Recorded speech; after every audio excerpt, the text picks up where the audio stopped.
Hi, it's Barbara with Fat Be Gone 63, and I'm here with my chiropractor, Dr. Kim Miller. Hello. And we thought we'd just ask a few questions, and Okay. why don't you tell everybody kind of what chiropractor is? What a chiropractor does is we focus on the spine and any joint in the body. Anytime there's a misalignment, it puts pressures on nerves, and when the nerves don't communicate well with the muscles, then you end up with tight muscles, loose muscles. So we like to keep the spine in alignment.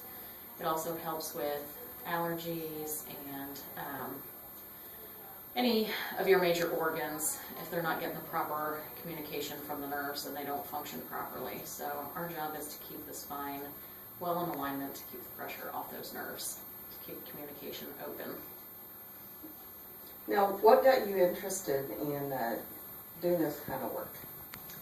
My mother has worked for a chiropractor for many years, and I played a lot of sports, injuring myself, and they would always help me get through a lot of the aches and pains and things like that associated with sports. So I always knew I wanted to be in healthcare in some direction, didn't know exactly where, but I discovered that this is where I need to be.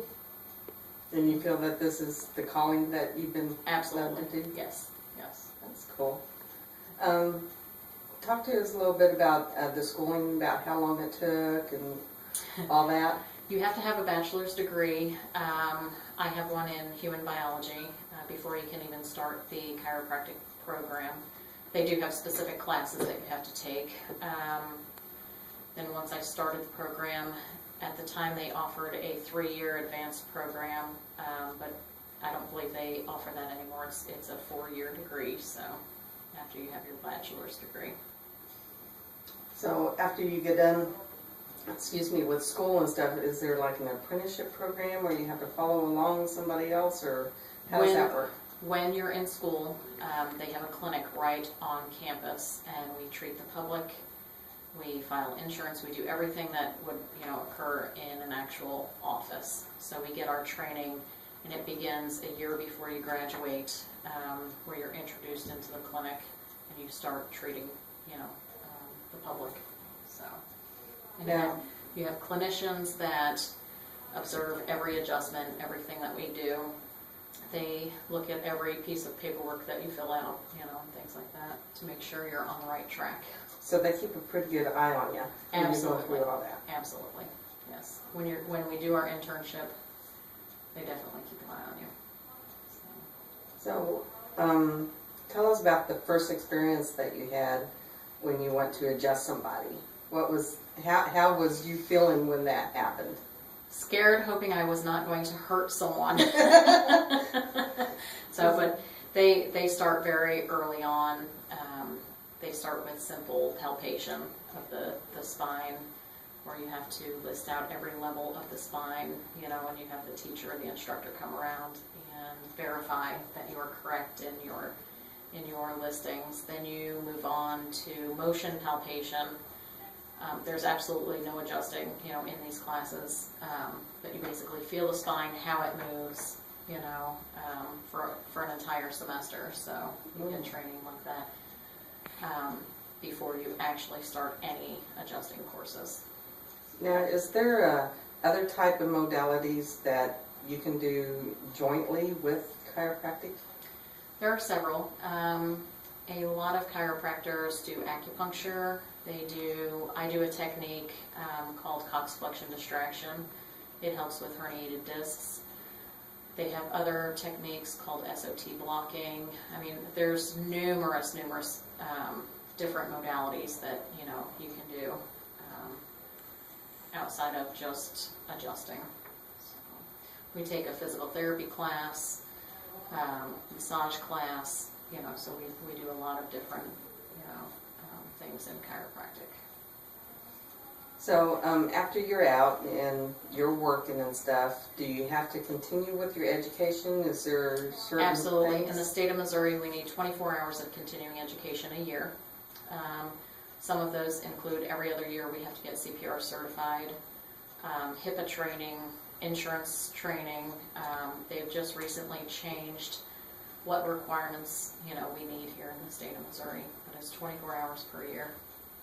So we have to take 4 hours of like x-ray, where we look at MRIs, we look at x-rays, we look at CAT scans, we look at a bunch of different images, we take, like I said, I alluded to earlier, insurance with billing and any issues with Medicare, if anything changes, which it's constantly changing every day, so you really have to keep on top of things. Can you tell us, through your practice and everything, what are some of the worst cases that you've seen? Worst cases, in my opinion, are those patients where something else organic is going on that we as chiropractors cannot treat. In that case, we send them back to their primary physician to get the proper care that they need. So you try to work with the doctors and... Absolutely. I make phone calls to primary care physicians, letting them know what I feel is going on, especially with Medicare. If we order an x-ray, they won't pay for it, so I like to send those patients back to the primary care physician, and I will have a conversation with them, asking for certain x-rays or certain imaging, of different trouble areas for that patient. Have you had any issues with other doctors not really wanting to work with you on anything? Yes, absolutely. Really? In fact, back in February, I had a patient in, and I suspected cancer, was going on just from some of these symptoms that she was telling me. Had a conversation with her primary care physician. Her primary care physician did absolutely nothing. We sent her to the ER. She was diagnosed with cancer, and she passed away about 2 months later. Oh, so, man. Yeah. That really sucks. It's sad, So I was pretty disappointed, in her primary care physician. Yeah. Yes. Wow. Okay. Is there anything else that you would like to share with us? Pimp anything out? Oh, I just enjoy what I do, and I enjoy helping patients feel less pain, and get through their, daily activities. So, yes, Okay. I really enjoy being a chiropractor. All right. Well, thanks, Dr. Kim. Not a problem. So,